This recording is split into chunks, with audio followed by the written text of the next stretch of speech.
अस्सलाम वालेकुम। अब हम क्वेश्चन नंबर 4 की तरफ आ जाएंगे। क्वेश्चन नंबर 4 में हमें दिया गया है the sum of reciprocals of Rahman's age in years 3 years ago।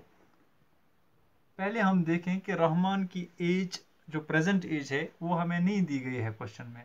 तो let us take let Rahman's age, it is Rahman's present age be x years। तो x years मान के हम चलें कि रहमान की जो प्रेजेंट एज है वो x years है। इस हिसाब से आज से 3 साल पहले रहमान की एज क्या होती? 3 years ago रहमान की जो एज है, Rahman's age would have been x minus 3 years। और आज के 5 साल बाद means 5 years from now his age will be x plus 5 years।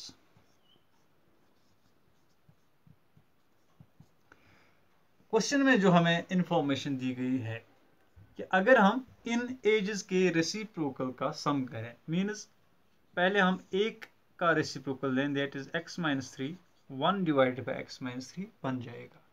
और x प्लस 5 जो है that will become 1 divided by x plus 5, means reciprocal of x plus 5 is 1 divided by x plus 5। इन दोनों का सम 1 डिवाइडेड बाई 3 हमें question के हिसाब से दिया गया है। तो हमें x का वैल्यू निकाल के रहमान की प्रेजेंट एज को ढूंढना है।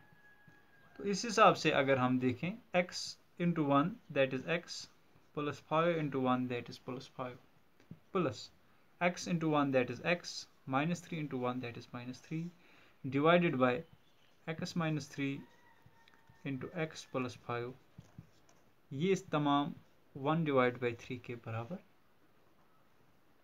आ जाएगा। अब यहाँ पे x दो जगहों पे है, दोनों जगहों पे प्लस x, एक जगह पे x और दूसरी जगह पे x, means it will become 2x।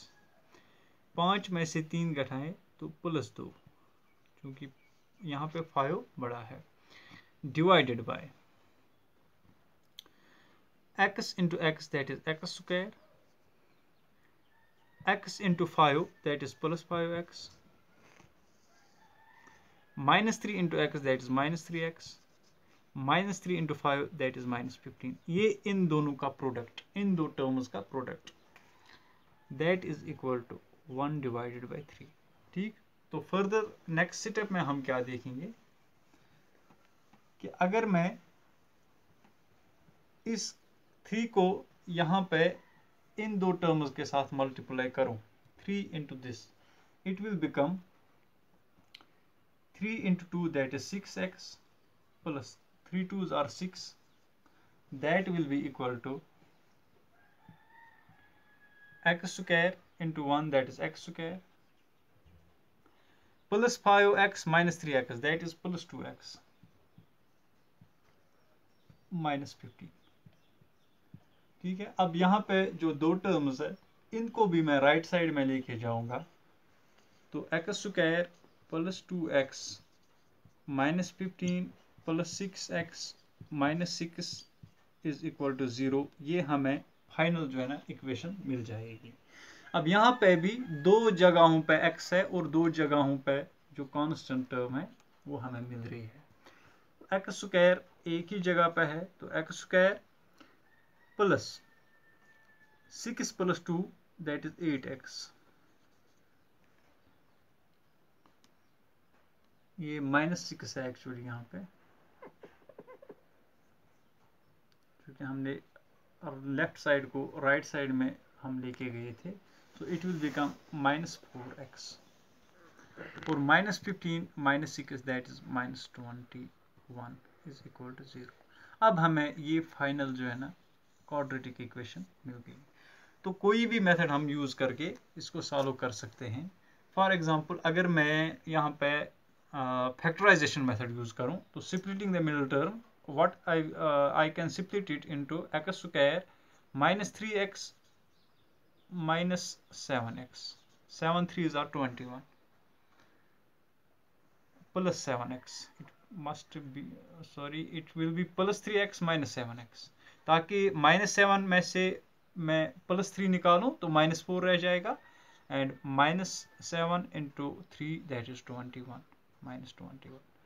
तो इस तरह से हम इसको स्प्लिट कर सकते हैं।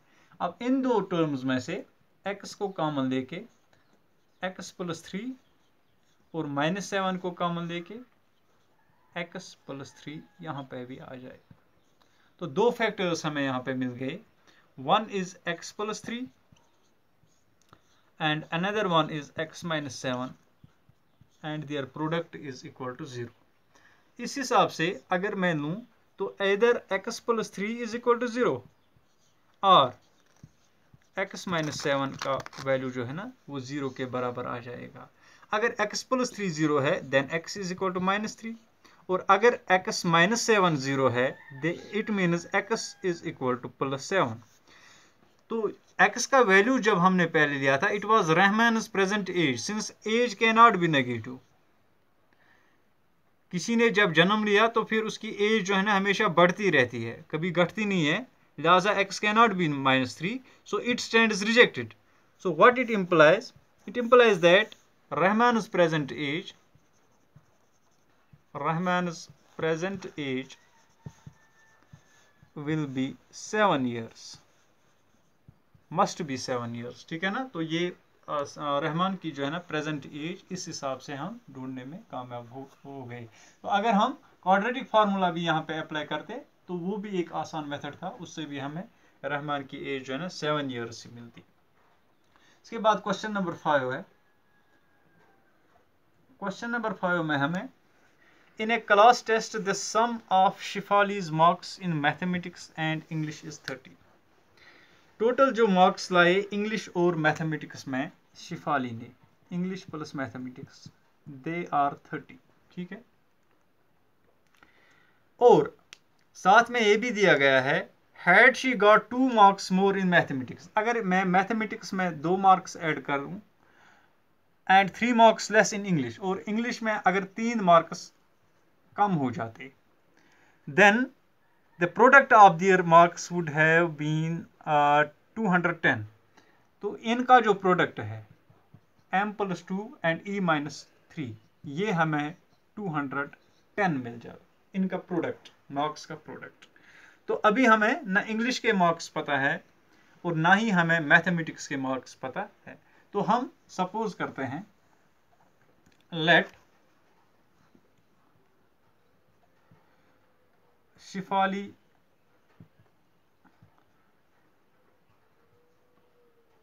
marks obtained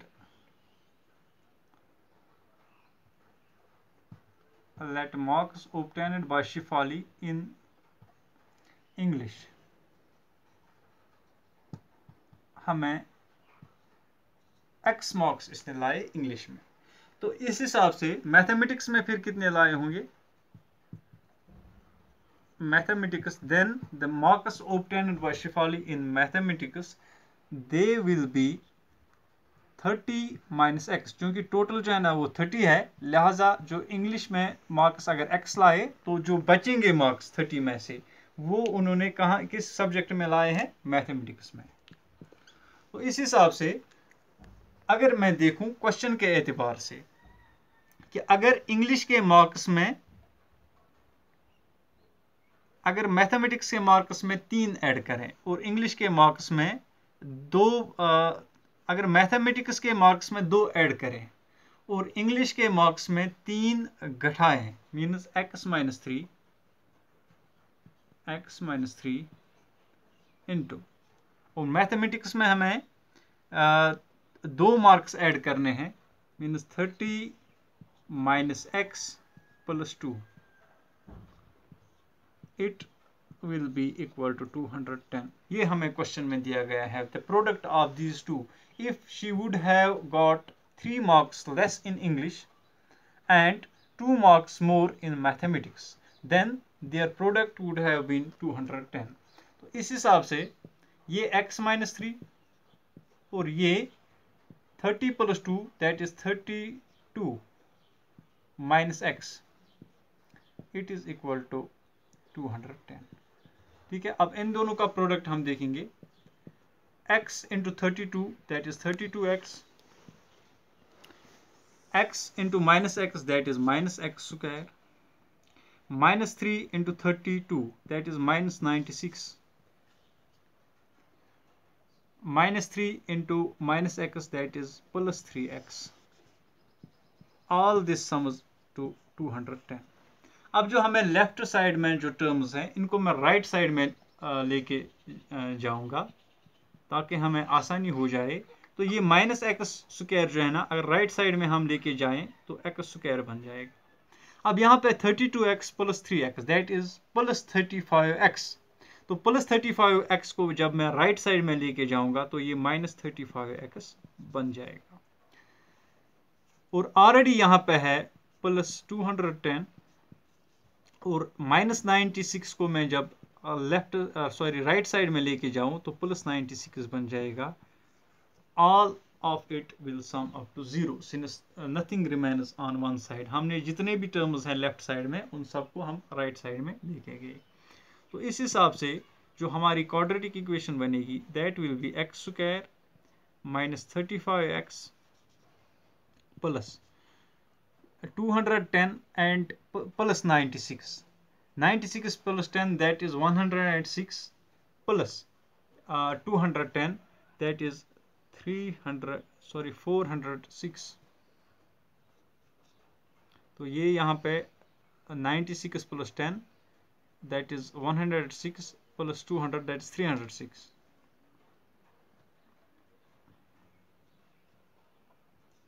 306। That will be equal to 0। अब हमें यहाँ पे ये दो टर्म्स मिल गई, माइनस 35 प्लस 306। ए का वैल्यू यहाँ पे है 1, बी का वैल्यू है माइनस 35। यहाँ मैं मिडिल टर्म को यहाँ पे स्प्लिट भी कर सकता हूँ। अगर मैं यहाँ पे देखूँ कि किन दो टर्म्स का वैल्यू जो है ना मुझे इसके बराबर आ जाएगा। फॉर एग्जांपल अगर मैं लूँ 18 into 17, 7 8 are 56, 7 1 are 7 plus 5 that is 12, 100 and plus 18 603। तो 18 एंड 7 में मैं यहाँ पे स्प्लिट भी 18 एंड 17 में मैं यहाँ पे स्प्लिट भी कर सकता हूँ, तो वो आसान तरीका रहेगा। अगर मैं क्वाड्रेटिक फार्मूला भी यूज़ करूँ तो वो भी उस हिसाब से भी, लेकिन थोड़ा सा जो यहाँ पे मल्टीप्लिकेशन या एडिशन में हमें दिक्कत आ जाएगी क्योंकि नंबर जो है ना ये बड़े हैं। तो लिहाजा अगर मैं यहाँ पे लिखूँ x square minus 18x minus 17x plus 306 is equal to 0, तो ये हमें एक क्वाड्रेटिक इक्वेशन की स्प्लिट फॉर्म जो है ना इसमें मिल जाएगी। अब यहाँ पे एक्स स्क्वायर माइनस 18x में से मैं अगर x बाहर निकालूं तो x माइनस 18 रह जाएगा, और यहाँ पे अगर मैं माइनस 17 को बाहर निकालूं तो भी x माइनस 18 अंदर रह जाएगा, क्योंकि हमने ऑलरेडी देखा कि 17 into 18 is equal to 306, it will be equal to 0।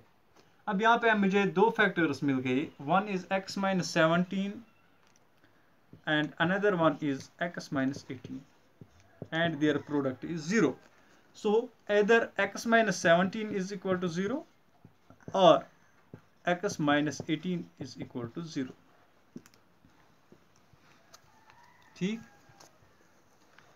तो अगर x minus 17 0 है then x will be equal to 17, और अगर x minus 18 0 है then x will be equal to 18। ठीक है ना, तो हमें x का यहाँ पे दो वैल्यूज मिली x की, आइदर 17 और 18। तो इस हिसाब से x को शायद हमने इंग्लिश में जितने मार्क्स लिए थे वो रखा था। तो इस हिसाब से अगर हम देखें कि इफ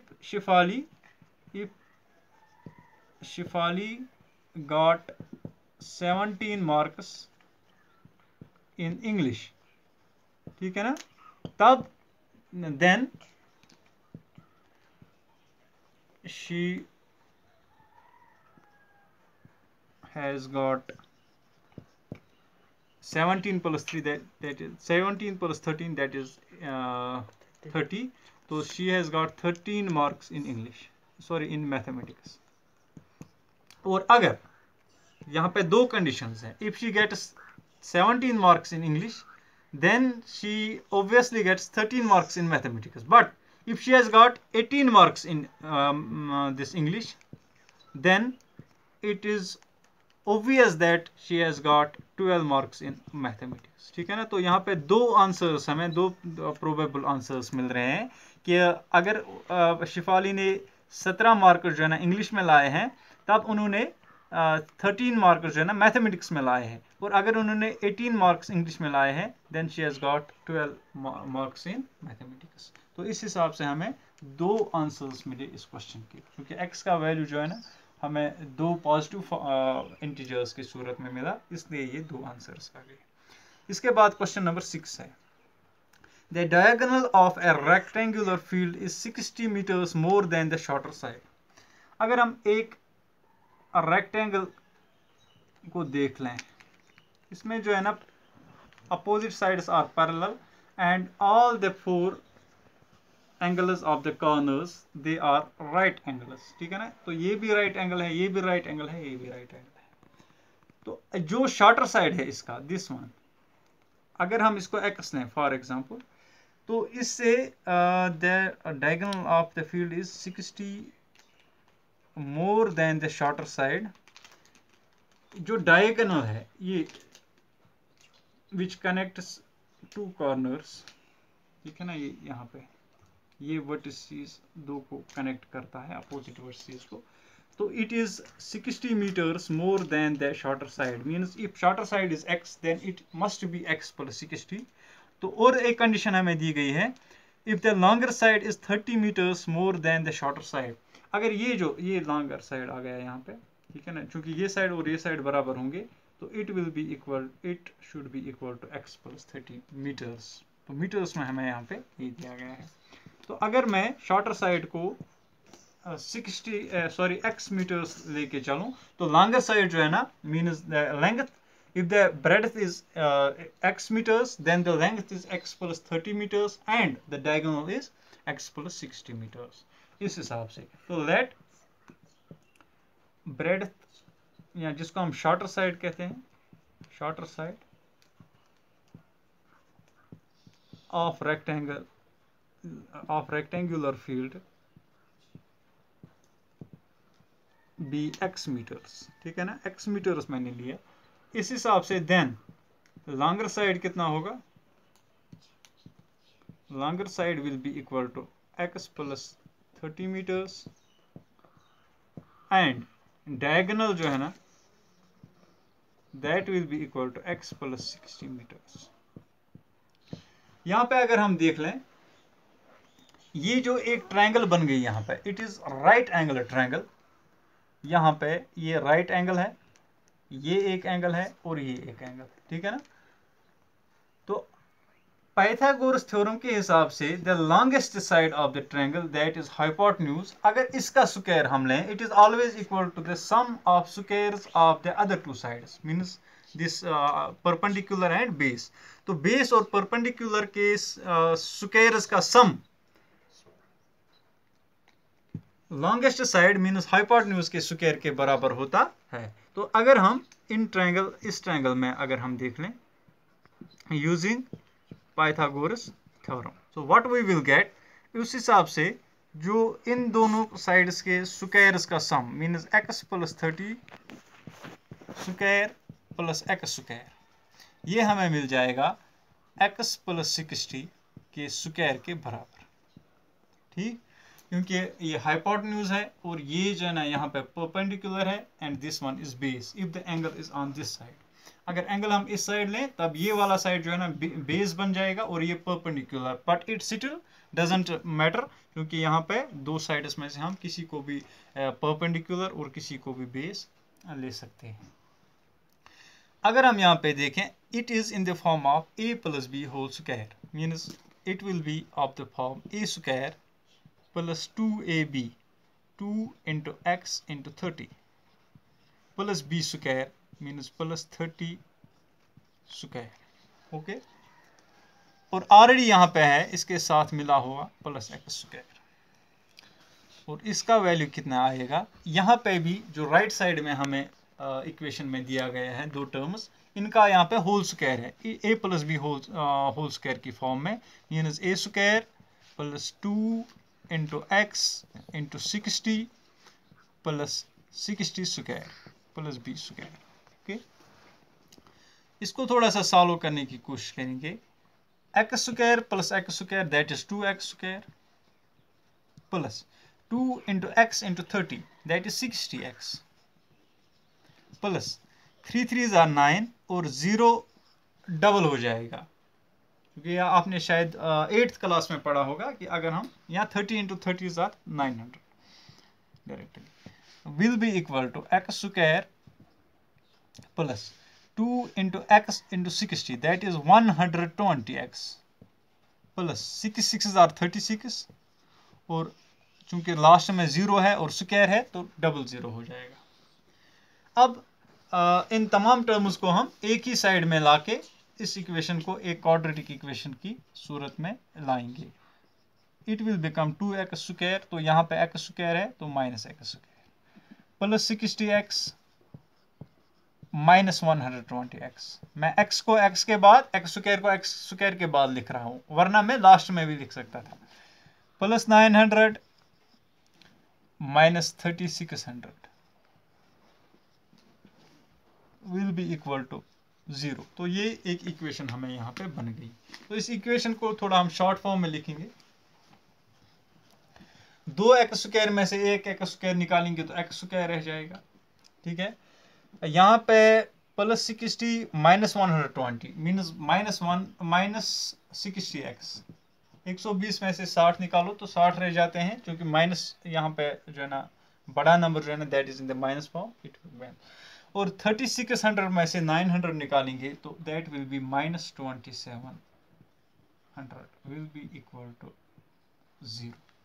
अब यहाँ पे a जो है ना 1 है, b is minus 60 and c is how much, c is minus 2700।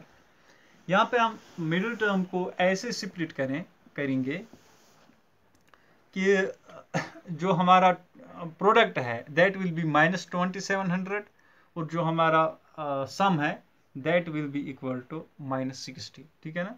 अगर मैं ऐसे लिखूं x square 9 3s are 27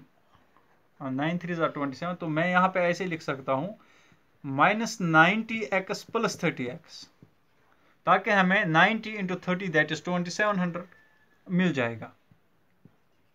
minus 2700 is equal to 0. By splitting the middle term, I split it into two terms, that is minus 90x and plus 30x. So their sum equals to minus 60 and their product is minus 2700.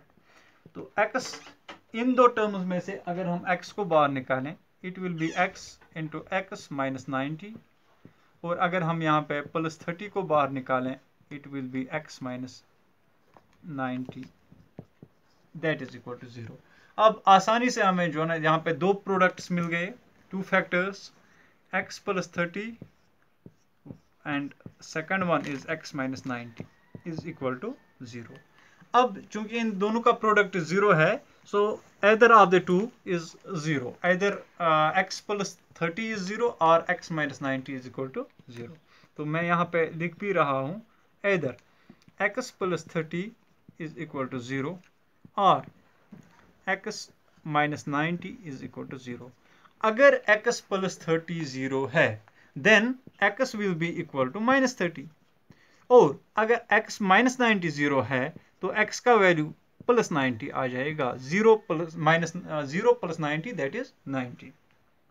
लेकिन जब हमने initially question start किया था we had taken x as the length of the shorter side, means breadth of the rectangular field. So the length or breadth any measurement that it cannot be negative.